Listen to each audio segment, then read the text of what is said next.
Gives you the illusion that it's closed. Okay, thanks for coming.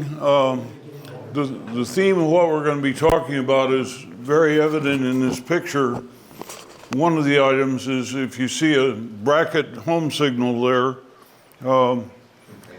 signals on a model railroad tend to slow the action down a little bit because if they actually work, and this is a home signal at Veedersburg, Indiana, where the Peoria and Eastern cross, you don't always get a green home signal. And we'll talk about that a little bit.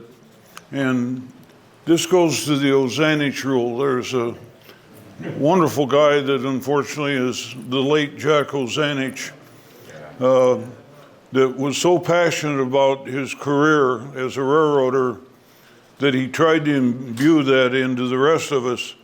And he wasn't a gentle teacher. There are a lot of people who only had one operating session at Jack's because they got tired of getting yelled at. And it was to their loss because the reason he yelled at them was that he wanted them to stop and appreciate what was going on his model railroad, which was so realistic. Atlantic Great Eastern, it was freelance, but that was hardly the right word. It was more prototypical than the most prototypical model railroad in so many ways. And I was one of them who got caught at this. Slow the hell down was one of his favorite expressions because I got caught zipping down with the yard engine down the other end of the yard to pick up a car. And Jack, slow the hell down, TK, you know, what's your hurry to get all this work done, you know, enjoy what you're doing on the model railroad. And that's the point of prototype operation, is not only to recreate what the full-size railroads do. Don't call them real railroads. Our models are real railroads. Call them full-size railroads, prototype railroads. Don't call them real railroads. We have real railroads too. But the point is not only to model them, but to enjoy them. So that's the ozanich rule. Now I just want to point out that each slide is numbered, and we're a little short on time because, you know, we enjoy every moment we have with every program. So if you see a slide that you have a question about, make a mental note of the slide number, and if need be, I can look it up on my computer out in the hall and we can discuss it. So we're going to look at ways of slowing things down here on slide number 1.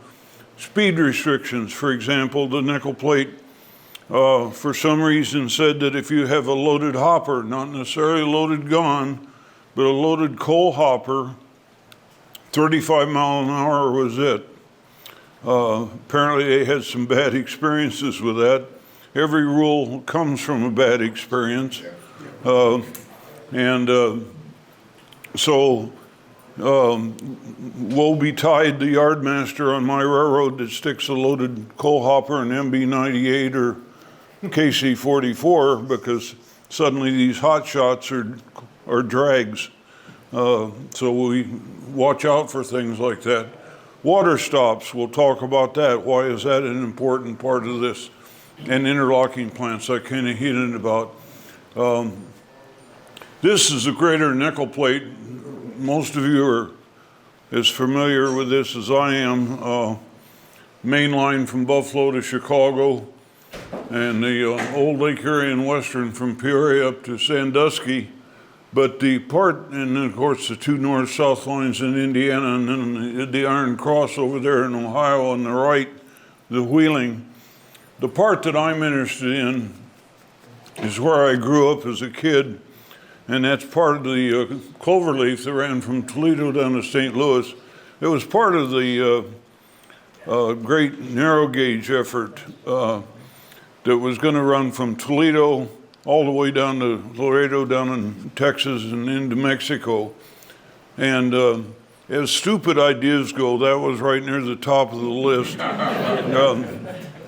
You're not going to make money with a big narrow gauge railroad in a time when standard gauge railroads were already catching on.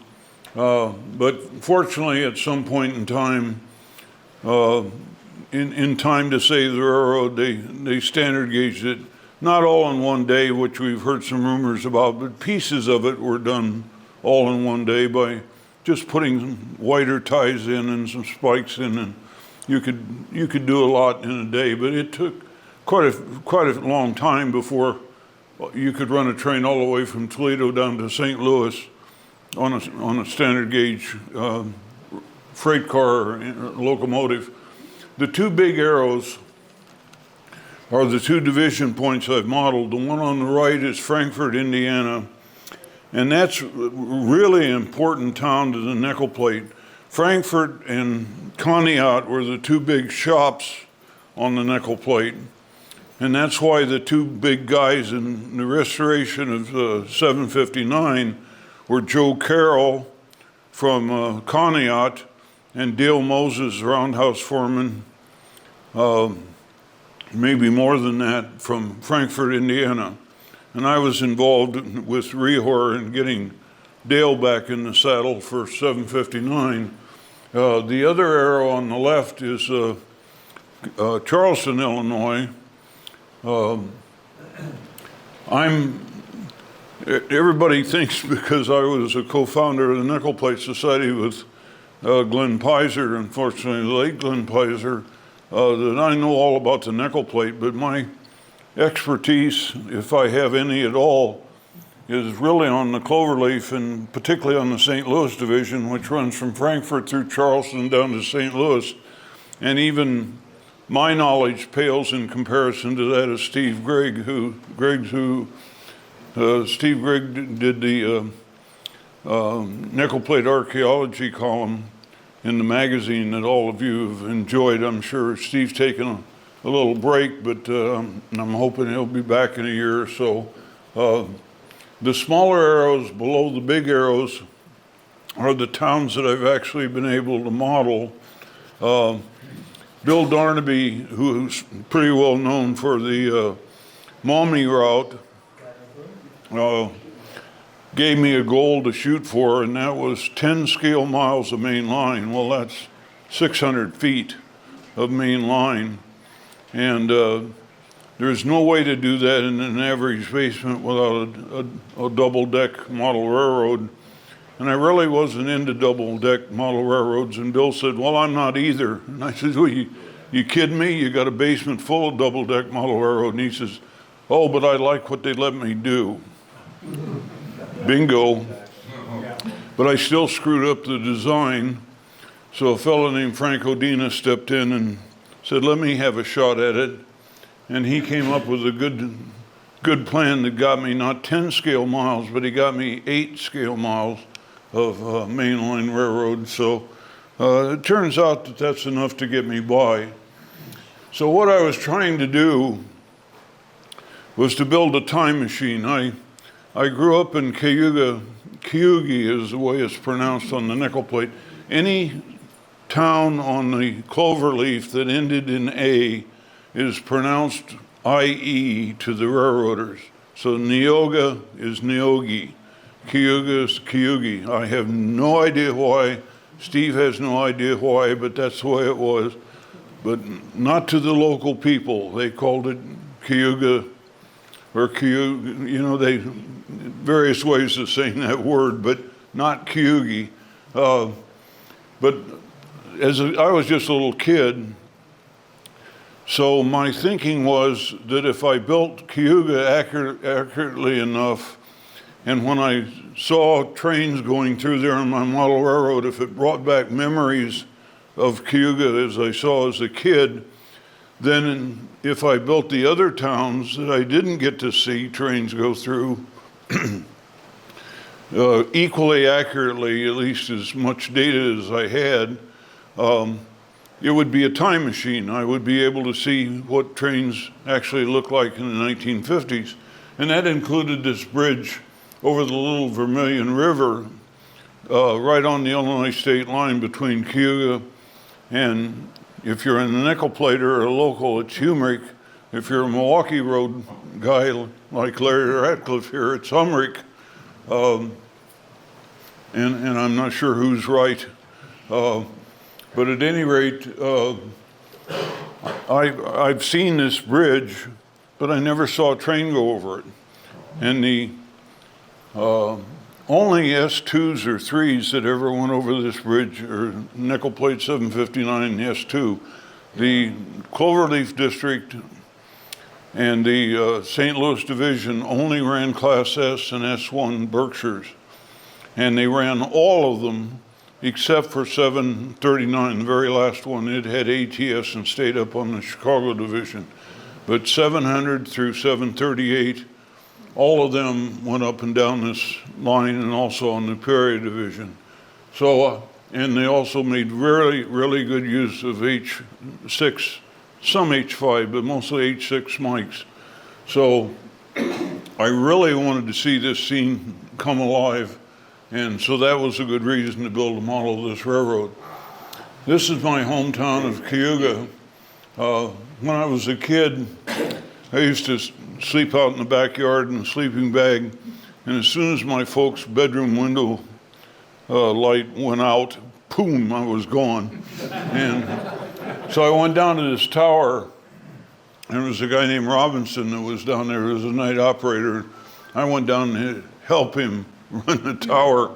I don't think I ever managed to pull one of those levers all the way out of the socket. Those things were really, really hard to move. But it was an Armstrong plant. During the day, a guy named Bill Schwab was the operator. And it turns out in later years, Don Daly, I'll show you a picture of Don in a little bit. Don discovered that Bill Schwab's daughter, Charlotte, was our first babysitter when we moved from Iowa to Indiana, so my dad could take over from being the office manager at the brickyard in Sheffield, Iowa, take over management of the brickyard here in Cayuga. That's why we moved. So we moved in 1951, and steam lasted from 51 to 55 on the St. Louis Division. So I got the last 4 years of steam through there, and the C&EI by that time was Jeeps, F units, E units, and BL2s.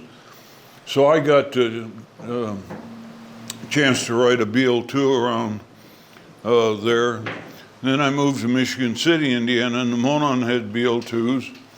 And then later, as an adult, I rail fanned on the Western Maryland. They had BL2s, and went up to Maine, and the Bangor and Aroostook had BL2s. I thought it was the best-selling engine the EMD ever built. It's still one of my favorites, but it's an ugly duckling. The tower there is a Kit-Bash Walters. It's shortened and some things, a new roof and everything. Scratch-built depot.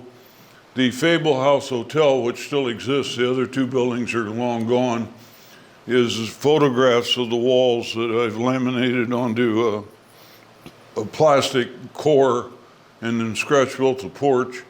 And up in the upper right corner is the post office. And wouldn't you know it, I found out later that the roof wasn't peaked. It was a flat roof in the 1950s. And like all flat roofs, it leaks, so they put a peaked roof on it. So maybe someday I'll reach back in there and get that sucker out there and fix it. But at any rate, the day I finished this scene and put the last finishing touch on it, and I was all done for the night, and it was time to go to bed, and I started to walk out of the room, and I turned around and looked at that scene, and it was just like a flash bulb went off, just boom. I was back in 1955. And then I knew for sure that this time machine idea worked. So if it worked in Cayuga, it should work in Veedersburg, it should work in Charleston or Frankfort or anywhere else.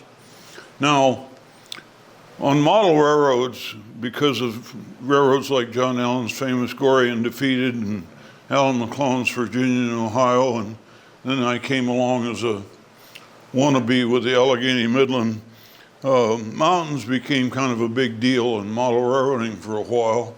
And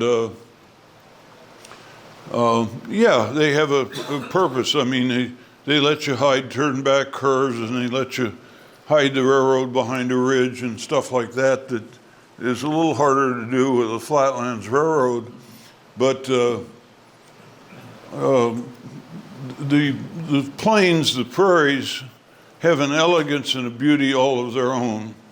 And I think most of you in this room have grown up or seen enough of it to understand what I'm talking about, but I remember driving across US 30 instead of the interstate with my wife, and she was reading a magazine or something like that, and I said, as we crossed from Ohio into Indiana, I says, you know, you really ought to put the magazine down and look out at this beautiful farmland.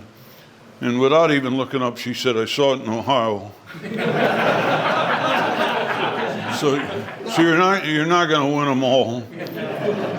But I very much enjoy modeling that area, and it's, as you saw in that bridge at Little Vermilion, the glaciers, when they melted, the Ohio River used to run through like Columbus, Ohio. It wasn't called the Ohio River at that time. And the glacier shoved that river down to where the Ohio is now. And as it retreated back north, all that water had to go somewhere and get down to the Ohio. So there's all these rather steep valleys that still exist. And so there's some Virginian-like bridges that exist in this flatlands that we can model. So we don't have to be stuck entirely with that. Now, there's not going to be a quiz, so I don't want you to get panicky over trying to decipher this. But I want you to, excuse me, Larry, I'm going to walk up here. I want to show you just how bonehead simple this track plan is that I didn't design. There's a guy named Bill Neal. Unfortunately, it's the late Bill Neal. We lost him recently. He did the math that showed that if you're going to have a peninsula, only have one. Don't have two or three, just have one. That's the most efficient use of your floor space. Okay, I have room for one peninsula on the Allegheny Midland. Same basement, so I had room for one peninsula on the nickel plate. We started in the staging yard here that represents everything east of Frankfort, represents Sandusky Division to Bellevue and on to Cleveland and Buffalo. It represents the Toledo Division to Delphus and up to Toledo. And you come around into downtown Frankfort and then into the yard. Now this yard from here to down there is a mile long. Now that's a lot of space to give to a yard, but we get a lot of play value out of that yard. I have a desk here, and that's where the general yardmaster works. And he deals with the east and westbound yards that are in Frankfort, and he coordinates with the chief dispatcher, not the dispatcher, the chief dispatcher, on what extras we need to run, what sections we need to run with the staging crew. No road crew deals with staging whatsoever. Road crews pick up their engine at the engine terminal, and they run all the way to Charleston on the upper deck to the engine terminal. So they run from pit to pit. You know, they pick up their engine on the pit, inspection pit. They leave their engine on the inspection pit. So they're never dealing with hidden staging or any of that kind of stuff. They strictly run between engine terminals. The reason they do that is because Bill Darnaby climbed all over me when I designed the railroad, and I only designed one deck, and it ran around, and by the time you made the loop around the basement, you were out of space.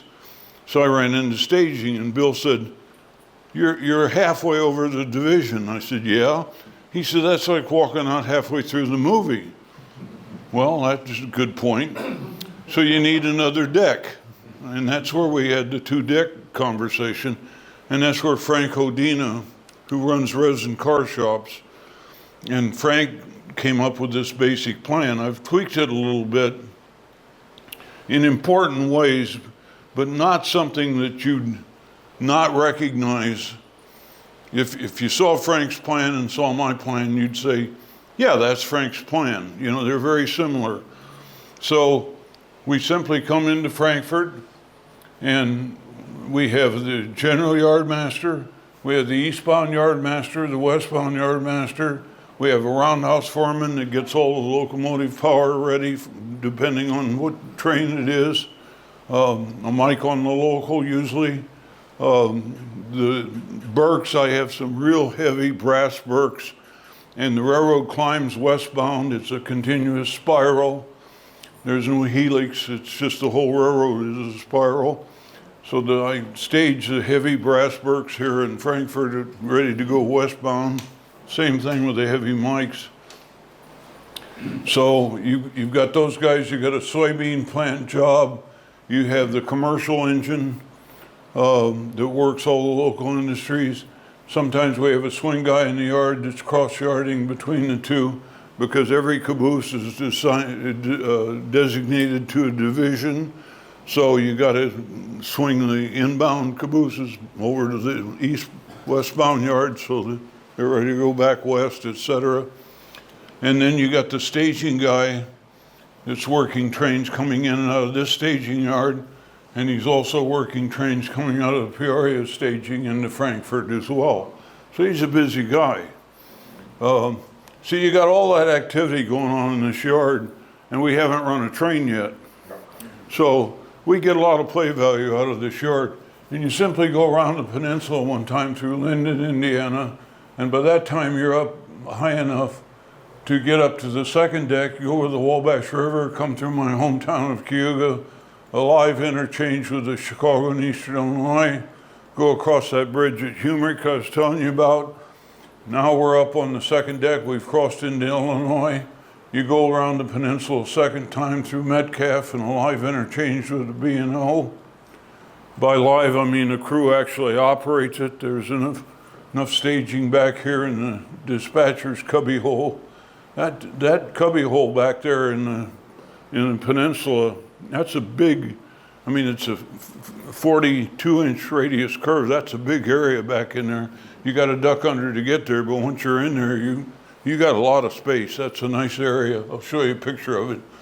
So you come around there, you're now high enough to get up here, cross the Umbro River, and come on into Charleston through Fairgrange, come into Charleston and the roundhouse, and tie up, and then the crews are called out of there, but that's a staging guy, not the road crews, and they come on into the 4th subdivision, go on down to St. Louis.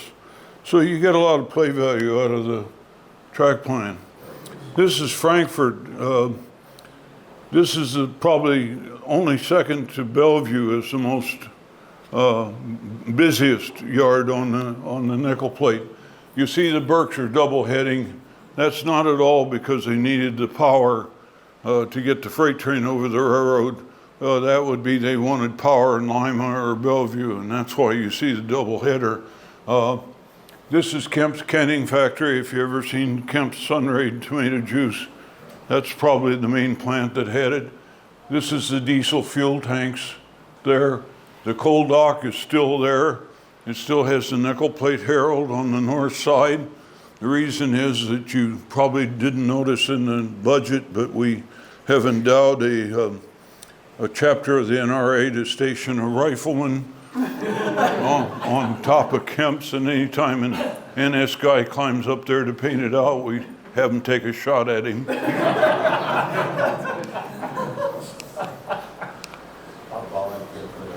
This is a shot that Darrell Finney took. Darrell's son Mike got this slide for me. Darrell was a third sub dispatcher, and I have one of his dispatching books, so I have a real good idea how they dispatch the railroad. And he was also a really good photographer. And this shows very clearly how to pick eras on a model railroad to model. You can obviously see a couple of Berks, but back here and here are a couple of three RS3s at least, so you can see. Now the RS3s were delivered in April of 1954, and I like RS3s. They were my favorite diesel, still are, other than the PAs for cab units. And so that tells me that I want to model at least 1954 as the earliest time. And steam on the St. Louis division ended abruptly in July, 1 week in July of 1955. Now, how do I know that? Well, thanks to Mike Finney and Don Daly, I have time books of employees that show what locomotives they ran. And you thumb through that, and you see in June and July 1955, there's 700s and 600s and all that, and then suddenly during 1 week, there's 400s. And it was the week the GP9s were delivered. They'd been running RS3s and they'd been running GP7s out of Frankfort, but those didn't get down on the Cloverleaf on the St. Louis division. They got up to Toledo and over to Peoria, but they didn't get down on the St. Louis division. But suddenly those GP9s showed up, and boom, in 1 week steam was gone. And I remember hearing strange air horns, because PA air horns were a very sour chime horn. They weren't a really pretty chord. They had a little sourness to them, and you could hear those every night. So I got used to that sound, and it's a little strange, and I've not quite heard that sound reproduced yet. And funny, one of the soundtrack options has a horn that's very similar to that. But at any rate, the Jeeps had duck horns at first in the Alcos, so there was a new sound in town, and suddenly steam was just poof, gone. So this picture shows the bracket. Now they ran steam east out of here to Bellevue for another year, but that didn't do me any good.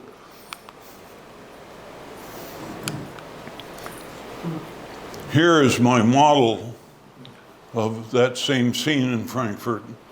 So again, it's the kind of thing that you're trying to model, build a time machine, and thanks to Photoshop, I could erase the upper deck, but quite honestly, you don't see that upper deck when you're operating your model railroad.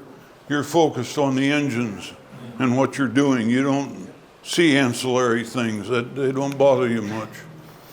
This is how that engine terminal actually looks. There's the coal dock down there, and that picture was taken looking this way, so you'd have seen the upper deck, which is up at Humrick, Illinois. You can see the roundhouse. Frankfurt's roundhouse was 27 stalls, and they were 7.5 degrees apart, and Walter's kits 10 degrees, so I could only get 22 of the 27 in, but who's counting, right? Here's Kemp's Canning Factory and the coal dock. I lucked out on that deal. Bill Darnaby did an article in MR about taking the square rectangular tissue kit and making the round Frankfurt coal dock out of it. And somebody built that model. Bill did, but somebody else built a beautiful model from Bill's article, and a friend of mine spotted it for sale at an auction somewhere, or a model railroad meet, and bought it and gave it to me as a present. I had to rebuild the trolley track, so to speak, where the coal trolleys go up and dump the coal, but other than that, I had 90% of the work done.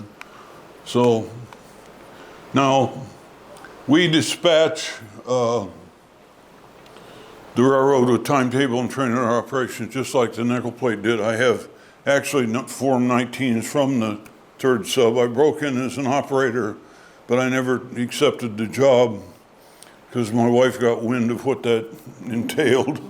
And we had one car, and I'd have been working vacations all over the system, and that isn't going to work. And for a while it was this crummy little hole with stud walls and stuff, but I've since made beadboard and painted it the actual nickel plate colors, a two-tone green, those horrid green colors. And that's Dave Olson dispatching. Don Daly found some scissors phones.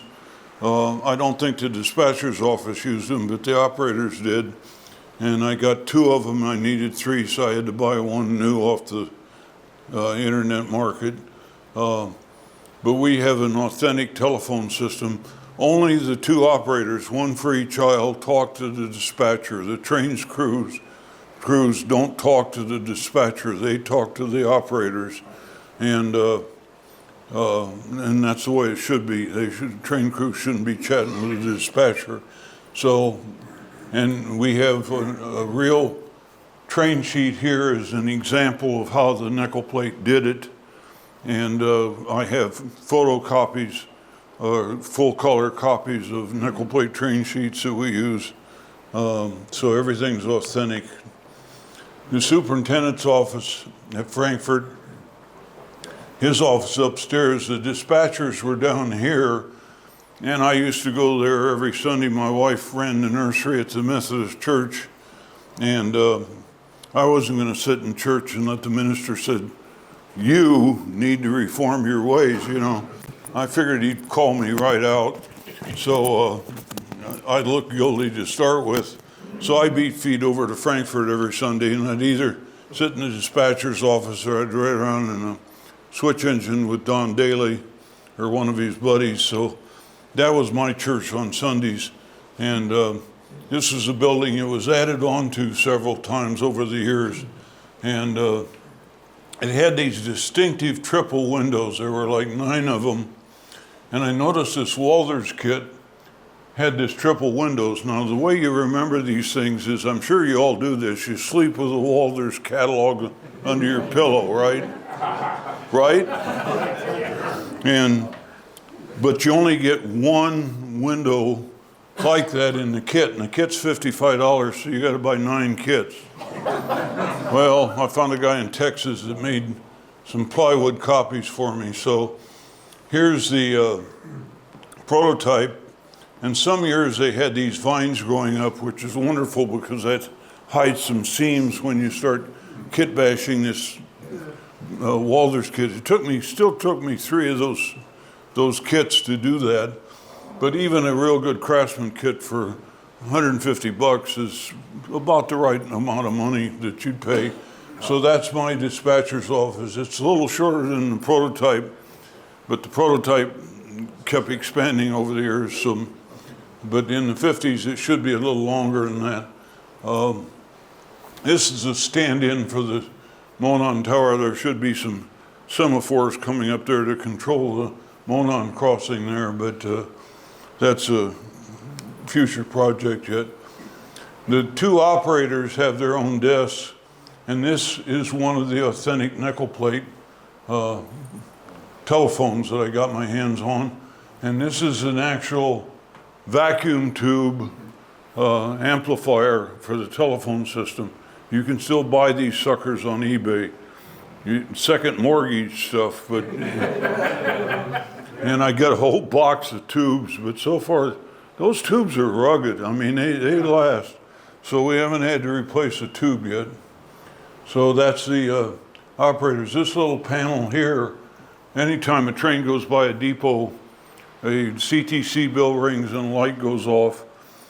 Doesn't tell him what train it is or what direction or anything. It's his job to know that. You know, he should be saying, where is 98, where is 98? Why isn't he at Metcalf? Ding, there's 98. You know, he should know that stuff. At Frankfort, there used to be this dark hole of Calcutta back here.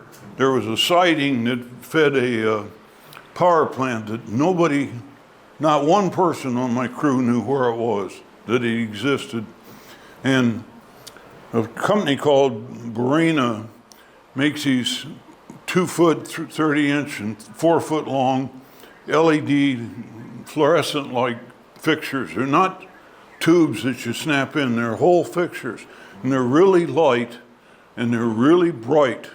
And they're not these strips of light that cause little reflections on the railroad. They're just the most wonderful things that ever. Barrina, B-A-R-R-I-N-A. If you learn nothing else today and you need lighting, those things are wonderful for a rec room or anything else. And they're so light, you just put little clips, one screw or two for a longer fixture, and snap them in and you're done. And you can butt them end to end so you don't have any shadows. And I stuck one of those things back in here on that siding, and it lit it up so much that I had to build a power plant. Because it just lit everything. And then it not only lit the power plant, but it lit up these posts that held up the upper deck. And I thought, now what am I going to do about that? And then I remembered there was a company called Ushco. And if you see this woody sitting here, every Chrysler product that had a wood body was made here in Frankfort, Indiana, in this plant. So if you notice, this goes for a mile. I mean, this thing is really, really long. It just keeps going and going. And there's this grass lawn, and there's these rose bushes, and there's the Ushco sign. So I got to thinking about that, and I looked at some parts I had, and I thought, you know, if they're going to stick a woody out in the front yard like this, and here's a close-up of the Ushco sign, I said, I think I could use that to hide those posts pretty well. I think that'd work. So I took some leftover parts from the Walters Freight House, and this picture lights up these posts more than normally. You know, normally they're in the shadows, so you don't really see them that much. But, you know, like I said, the thing is so friggin' long that you can just keep it going. And this is the LA&W line going to Lima, and this is the Cloverleaf main line back here going up to Delphus.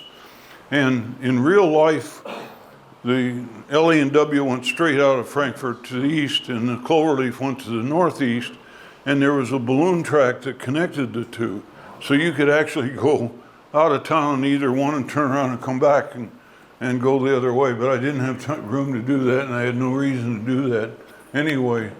But here's that woody sitting on the front lawn, and I have the woody sitting on the front lawn, and I got the rose bushes and stuff like that. So it really worked to my advantage, and I wanted to somehow inform the crew about this new power plant, and it's Frankfort Light and Power Company. So I looked in the Walters catalog, and there was this flashing sign that's got chase lights and everything else.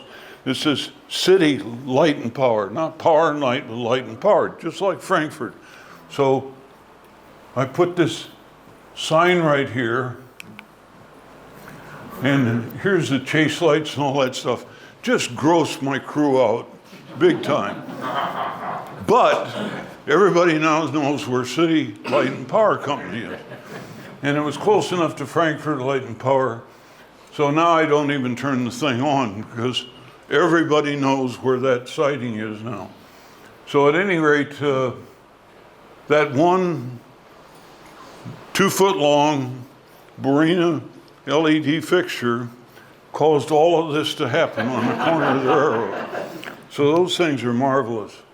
Now, you're going to model the Midwest, you're going to model crops. How do you model crops?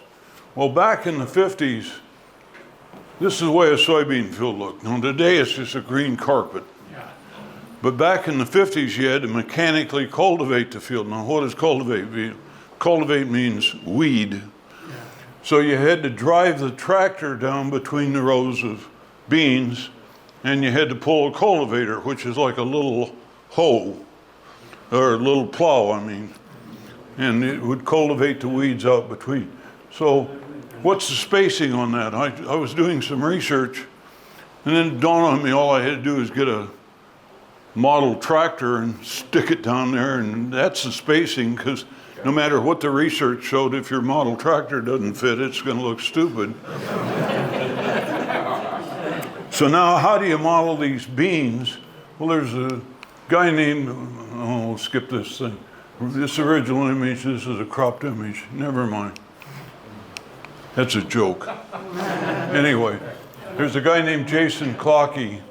I always thought pipe cleaners were these little white things. But Jason Clockey said, no, they make these great big brown things.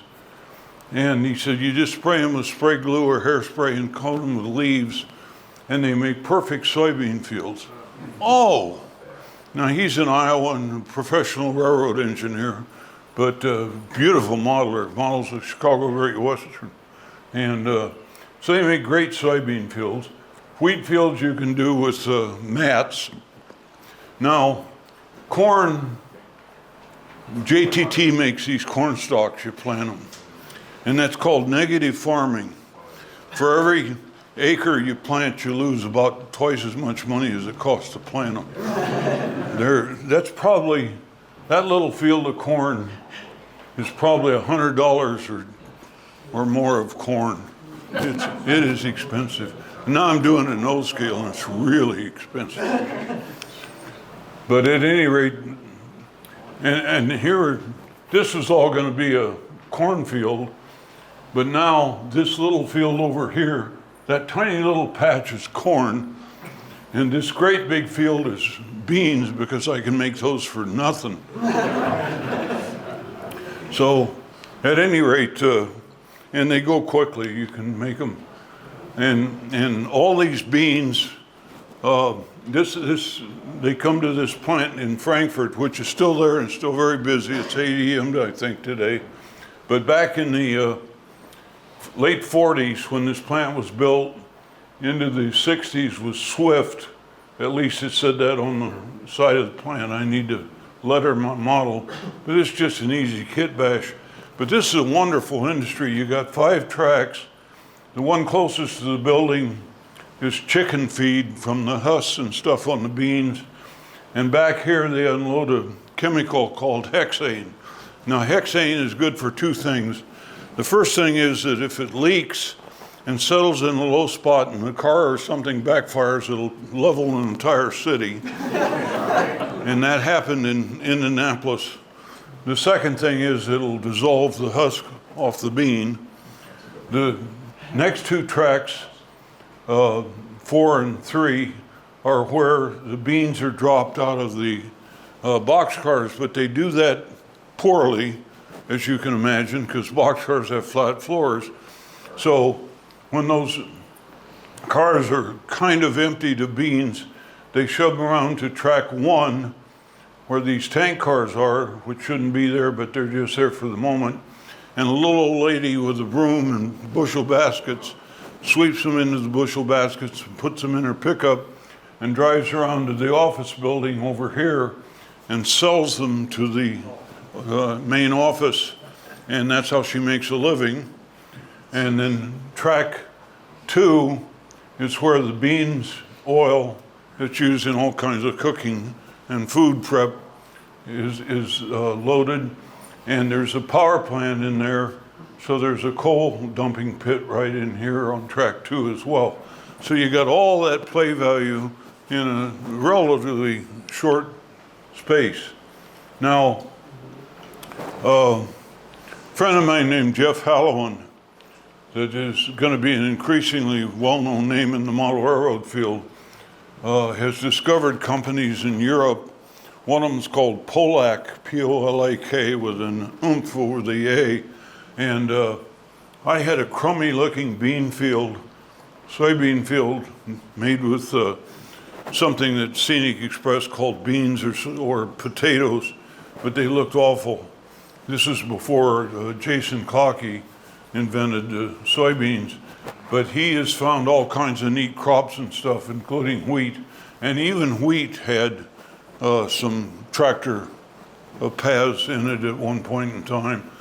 So this stuff is not cheap. I mean, when you order it from the Czech Republic, it costs, like 2,000 Humpty Dumps, You don't know what you're getting. But then when you get the bill of a bunch of stuff, it's like $60 or something. but it's not cheap. I mean, 60 bucks is 60 bucks. But at any rate, this looks better than that, and it looks better than this. So slowly but surely, I'm upgrading my farming here.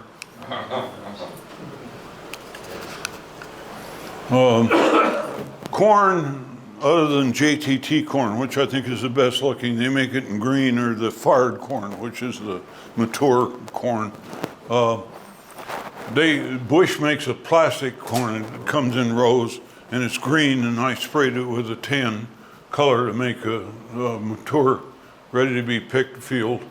And I got this done in the Wabash Valley, and it looks okay. You're supposed to twist this stuff to get more of a three-dimensional look to it, but all I do is break it off. It doesn't seem to work for me. But you know, you're looking at it up close, and even here, it looks pretty good. So now, a little genius named Michael Shanahan published this photo in the New England Model Railroad magazine. I thought, that's the secret with JTT corn, is don't plant the whole field full of corn, but get a corn picker and plant half the field or more with rubble, and you know, thereby save it. So this is what I did. I got a GHQ John Deere tractor and wagon from GHQ, and they're not inexpensive, but they're not real expensive. So you only had to plant a couple of rows of corn over most of the field, and maybe a couple more for a while, and let the farmer be picking corn. And those of you who have been using super trees on your model railroad, you know you got to pick those curlicues out of the armatures. Well, don't throw them away, crumble them up, and use them for the leftovers from the corn picker. So at any rate, that solved the problem. Now, those of you who are not comfortable with Photoshop Elements might want to get comfortable with it. It's real easy to use. The very first thing I ever did with Photoshop Elements was to take this slide I took in the 1960s, I guess, and I needed to make a backdrop that had all 4 truss bridges going across the river, but I only had a picture of one truss bridge, and I didn't want the nickel plate bridge in the picture because I was going to model the nickel plate bridge, and I needed the river 4 times wider than it was. So using Photoshop, you can use what's called the clone tool or rubber stamp tool, and you can just paint out the nickel plate bridge. You can clone this tree and cover up, by clone I mean copy this leaf over this strut, and it just disappears.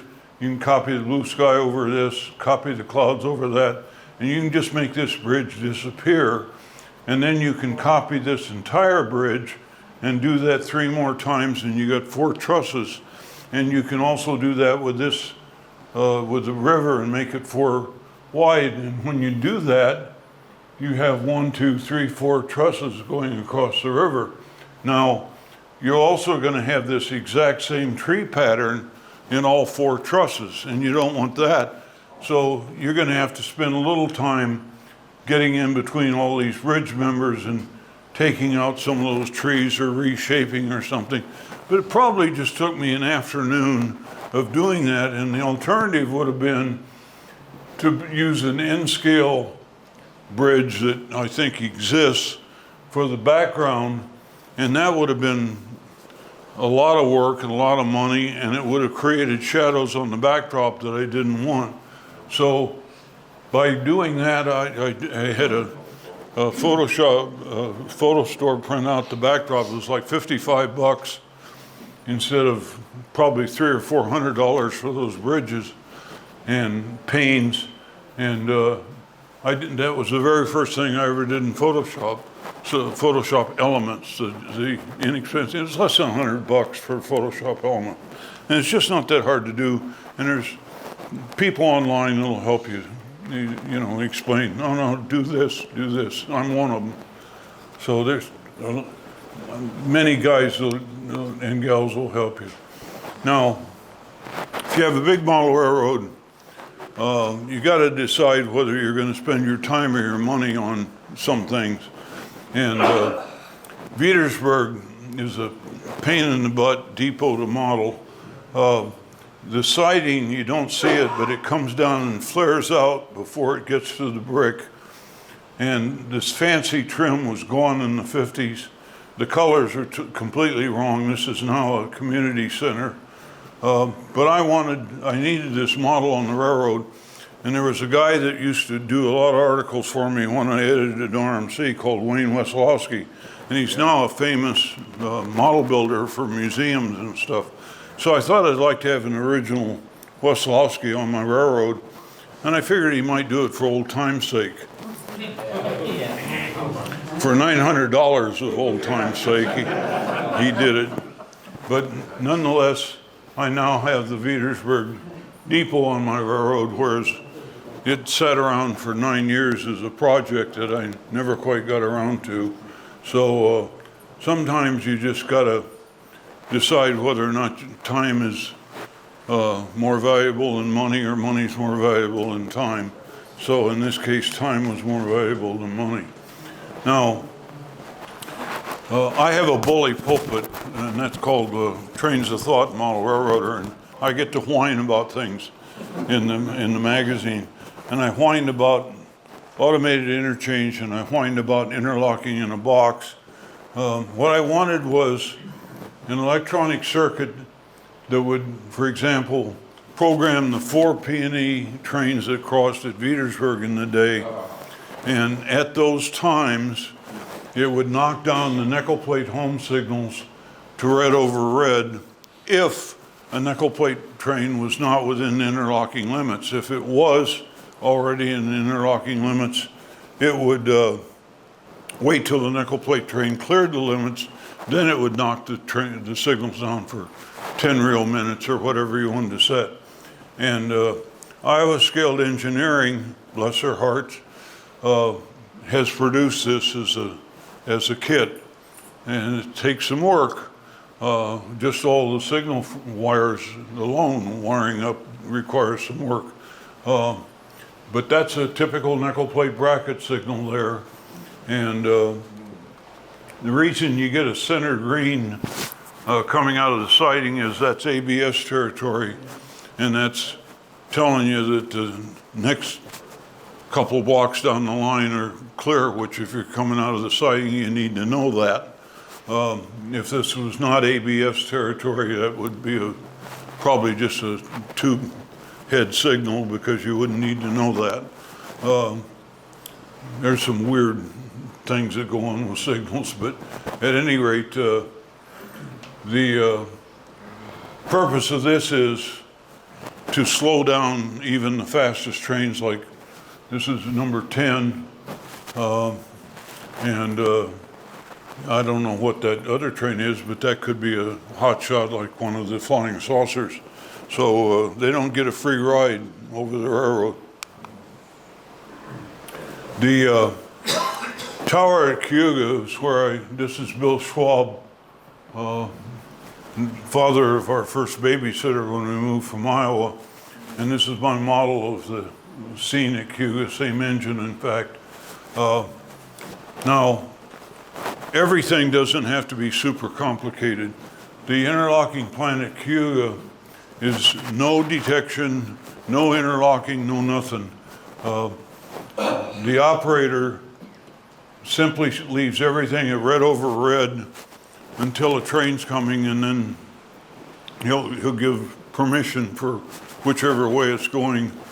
If it's a westbound train, he can only give it a green. If it's an eastbound train, he can give it a green over red, or he can give it a red over yellow if it's going into the siding. So it's purely manual, no interlocking, but you don't need interlocking. A guy's standing right there looking at everything. So this is a simple, bonehead simple, electrically simple as it gets. So you don't have to jump into the deep end of the pool with this. And I talk about this in my book that I did last year for Kalmbach, the modeling prairie railroading. Now, I mentioned, and this is also Cayuga, I mentioned that there are two live locals, there are two live foreign locals on my railroad at Metcalf, the B&O, and Cayuga, the CNEI. When the session starts, the CNEI locals draped over the nickel plate, so the CNEI local crew needs to go to work right away and clear the nickel plate main line. But the two home signals on the nickel plate are red over red, so they're protected. So they'll come in and run around the corner kind of out of sight in staging, and then they'll come in and work the Thompson's grain elevator and the nickel plate interchange. So there's some play value because there's two jobs right there. And the interchanges are the most important industry on the railroad because these two tracks are concentric, but the back track that serves Thompson's grain elevator only gives you maybe three or four loads a day out of there, and they're all grain. Whereas the interchange track, you can have a gold bullion car, a giraffe car, a Hershey bar car. You can have any kind of car in the world coming out of that interchange track, and it can be refilled by the CNEI local during the day once. But the nickel plate can be shoving cars in there all day long too. So it's a live job, and it's a much longer track. You can see cars back behind the Jeep. So these live interchanges, or even the ones that aren't live, they're just dummy tracks, are really important industries because of the variety of stuff you get.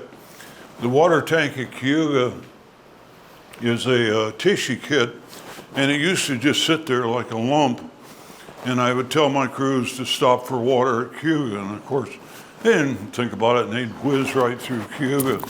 Well, in all honesty, with the big Berkshire style tenders on the Mikes and the Berks, they really didn't need to stop for water at Cayuga, but I wanted them to stop at Cayuga for water because I wanted to slow things down. I mean, get more play value out of it.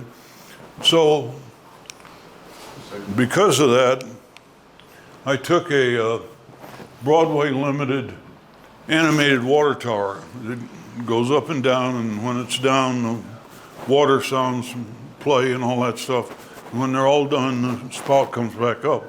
Well, how hard can this be to put that in a tissue water tank? Well, it turns out it's a real pain in the butt because the floor of the tissue tank is level, and the floor of the tissue tank is not. So the floor of the Broadway Limited is level, and the tissue tank is sloped, and so you got a real problem getting that. You know, the spout comes down at an angle, which is fine, but you know, animating that spout is something else. So you wind up with this articulated spout that should be just a steel pipe, but on my railroad it's facing away from the aisle anyway, so you don't really see that. But the thing works like a charm. I mean, you can see it up and you can see it down, and the first time I tried it, it worked, and it's worked every single time we've used it, which is a whole bunch of times in every session. So it was worth the effort, but it had me scratching my head for a while, but it slows trains down. Now, you don't need a busy city to have a lot of action. There's this Milwaukee Road, orange, nickel plate blue interchange. I had to reverse the two interchange tracks. In reality, this was the to Milwaukee, and this was the, from Milwaukee, but reason is I could hide this track back here, and I couldn't hide this one. I'll show you what I'm talking about in a minute, but they had 12,000 loads a year in 1953, and when you count the number of empties going back, you're talking about like 60 cars a day. You find an industry in a busy city that's going to give you that kind of production, and this is in the middle of a friggin' cornfield. Now, Larry, sitting up here in the front row, was an operator there for a number of years at a place called Humrick on the nickel plate and Humrick on the Milwaukee Road, and who knows what else it's been called, but there was a little town right here, and it had a couple of grain elevators and a depot, but the grain elevators and all that were gone in 1948, I think. So I don't have to model those, which is good because you couldn't reach them on my railroad anyway. So, you know, it is an important piece of the railroad, even though it's in the boondocks. Here's the Milwaukee Road crossing, and this is only like a foot or so. This tower was scratch built by a friend of mine named Randy Love from Boyce, from actual Milwaukee Road blueprints, so it's accurate. This bracket signal here is from Larry's recollections of what they had. So, you know, we had accurate information there. What you don't really see is, I'll show you a picture of it in a minute, but there's a line right along here, and that's a low view block, and behind that is a track, and it's 30 cars long, plus room for a diesel, and I'll show you what that's all about in a second. This is the track that the nickel plate delivers on. In reality, that's what the Milwaukee delivered on, but I had to flip it, and I'll show you why. I made dotted lines along that view block. It's this same thing right here. You can barely see that line, but hidden behind that are a pair of Milwaukee Road C-liners, Fairbanks Moore C-liners, and 30 or 32 cars, and they're divided by plastic knuckles, removable, into 8 car cuts, and the outermost car sits over an IR cell, and this is this automated interchange that I whined about for years, and it's part of the interlocking in a box circuit. And the nickel plate comes in and sees this cut of cars coming out of this grove of trees, and they pick up, they couple onto the cars and pull out, and they only get 8 cars because of that plastic knuckle. And so they remove that plastic knuckle and put it in a box, and they take off. That uncovers that IR cell, which gets a timer going.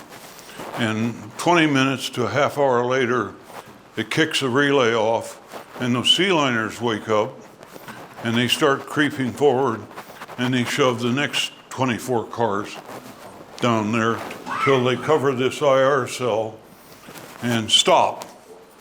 So the next nickel plate train comes through. Oh, the Milwaukee Road made another delivery. So they pick it up. So that happens 4 times a day. And same thing happens at Linden on the Monon. So that's really cool. I mean, to see this, you go walking by and here's this train being delivered, you know. It's a neat little piece of business. Next town along the line is Metcalf, Illinois. Today it's a nickel plate over here is still there. It's a short line, and B&O that crossed there is a CSX. Used to be Eastern Illinois. I don't know what the short line is today. That concrete grain elevator is still there, but it doesn't matter to us because it was switched by the B&O. We got about 10 minutes. We should be done. This is the interchange track between the B&O and the nickel plate. There's that grain elevator and an elevator track, but again, we can bill a car through the interchange to that dummy siding, and I can 050 it back and forth, so we can use. The B&O can actually wind around behind the dispatcher's desk in there, so this is a live job that's assigned to a crew. This depot, I didn't know anything about that depot, but Randy Luff from Boy Scratch built it. These are resin models from Frank Hodina, Resin Car Works. This interlocking is the intermediate complexity. This is a household timer like you use to have your lights turn on and off at night when you're gone to show that somebody's home. And you can set those so that they turn your home signals red on the nickel plate at given times and hold it for one little cog of the plastic or two little cogs. And those relays are the things that click the signals on and off. And it looks complicated, but I mean, the complication is just that there's a lot of wires going to the lights, but there's nothing really complicated. It's just simply this timer is turning those relays on and off. And that's this junction of the nickel plate with the B&O, and the B&O wraps around the dispatcher's disc and the blob at the end of the peninsula. So it is an intermediate complexity. I didn't know anything about the depot, but I stopped at the school and talked to one of the teachers who was the head of the Historical Society, and they had done a history and they had this picture. But Perry Squire and I went to the National Archives Annex in College Park, Maryland, and dug up the old cloverleaf records, and there was a drawing of the depot. I still don't know whether it was painted B&O or nickel plate colors, but we painted it nickel plate colors, you know. Next time along the line, we're almost at the end, was Oakland, Illinois, and Steve Grigg came up with a photo of the depot on the track side, which is not even visible because it's facing the backdrop. So I know what that side looked like. And again, because of sleeping with the Walters catalog under my pillow, I remembered this trim on the depot looked a lot like a Woodland Scenics building. So I rearranged the front of it to more accurately look like that. But I wasn't going to scratch build it because even though I knew what the footprint of it was from some nickel plate records, I have no idea what the side facing the street, the aisle looked like. I'm not going to scratch build a building when I don't know anything about it. So that's as close as I've gotten so far. Just outside of Oakland is the Ambra River. It's spelled Embarrass, but it's pronounced Ambra. And so that's a kit bash of a Central Valley through truss bridge. And I made it a deck truss bridge. We got in real trouble with the president of the short line when we walked across this bridge, and he spotted one of us on the wrong side of the bridge and said he was calling the sheriff, but by the time he got done doing all that stuff, we were long gone. We waded across the river. I was first one across, and I said, it's not very deep. It's not even up to my knees, but one of my buddies who was with us about this tall said, easy for you to say. And it was November. It was really cold, so we paid our dues. Next to last town along the line is Fairgrange. I took this picture with the Nikon, and of course you only photograph the sunny side, but that's the side facing the wall. I should have had enough range to walk around and shoot the backside of it, but I never did, and of course the backside of it is the side facing the aisle. So I still don't know what that looked like, but I'm slowly but surely getting the pieces of the pipes and stuff to look like Fairgrange, and it only had one siding serving the elevator anyway, so. Now we're at the end of the line in Charleston. Charleston Depot is still there. You can kit bash a reasonable model out of it, the Walters Pella Depot kit. Online I found a photo of the hotel that was next door to it, and I know what two sides of it look like. Unfortunately, there are two sides that face the aisle. This time I looked out. The freight house is the back end of a Walters freight house kit, and I got reasonably close to what it looked like, and that gave me all the spare parts I needed to do that Ushco Chrysler Woody plant. And don't overlook some of the German kits.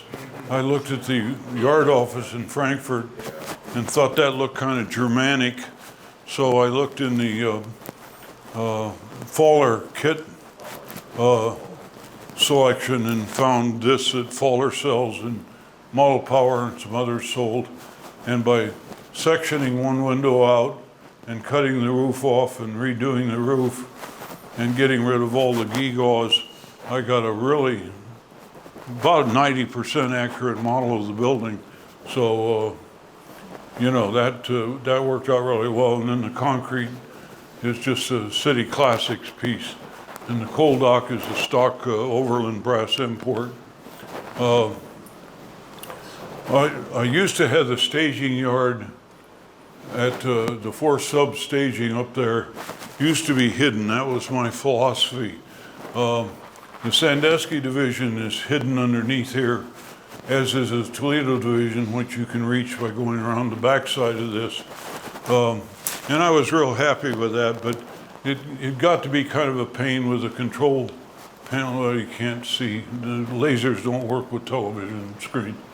But up there at the top, there's a control panel and stuff, and it got to be a pain reaching around that.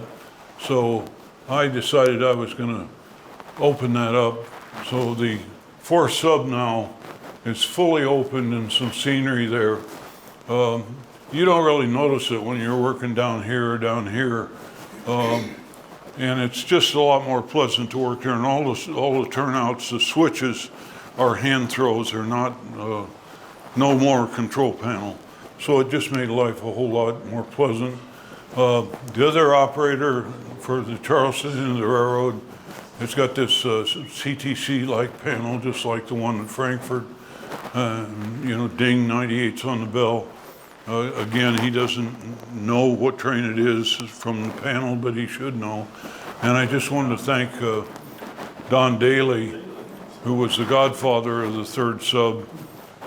Don was the last guy to qualify on steam out of Frankfort and ran 587. I don't know whether he ran 765 or not, but he was a good friend, and he actually got out and got to run the 3rd sub. So this was one of the highlights of my life when Don was there, and the time machine actually works. You know, I didn't get to see a train going over that bridge in real life when my dad and my son and I visited in '67, but now I get to see it anytime I want.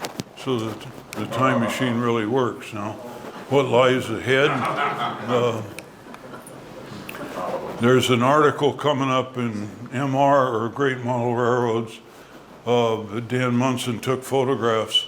We followed the KC local number 45 over the whole division. And the photos are very evocative of what the railroad looked like back in the 50s. There's no fascia showing, no valance showing, no nothing. If there was a little hint of any of that, I photoshopped it out. So you get a chance to really look at the railroad as it was. And if you have any trouble seeing any of this, you might want to switch those scale. On my porch, I'm building a model of the Wabash 11th District using moguls. David had a display with a mogul out for a while. They had to use them to get over the Illinois River because even a Jeep would have been a U-boat. It would have just dive right through the bridge. So they did that, and so I bought a couple of the Wabash moguls, including this one, and I've got a couple of the cabooses that Overland brought in, and this is a track plan. It's 25 by 13, and it starts with the main line of the Wabash from Kansas City to Detroit, and the branch and the roundhouse, and simply goes around the corner over Bridge 283 to a town called Mount Sterling, and it's all the bench work is in, all the sub-road bed is in. It's a lot further along than that picture shows. But at any rate, that's it. So thanks for coming.